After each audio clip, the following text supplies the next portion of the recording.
or a change that can be undoed or undone, right? Transformation is different from change, because while change can be undone, did I just make up undone? I think I just made it up.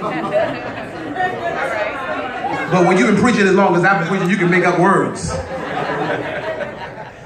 Don't go to school and say undone. So change can be undone. Transformation can't.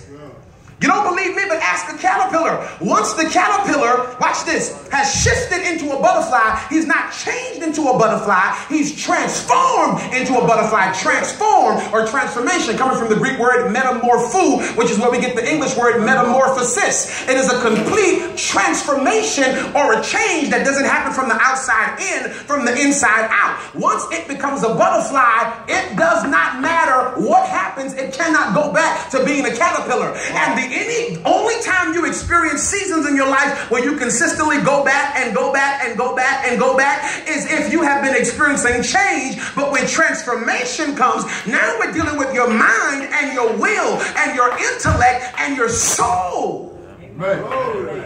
That's the area that the enemy wants to dominate.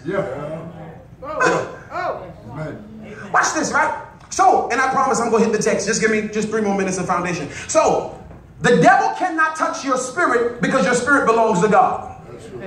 He already knows it's a losing match, right? And guess what? And he really is not after your flesh. Now, I get it, because in church, we glorify the flesh. We glorify the flesh because we need something to blame for our irresponsibility.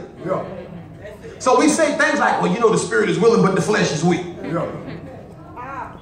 As an excuse or as a crutch to not take responsibility for the fact that God is not going to control your life. Amen.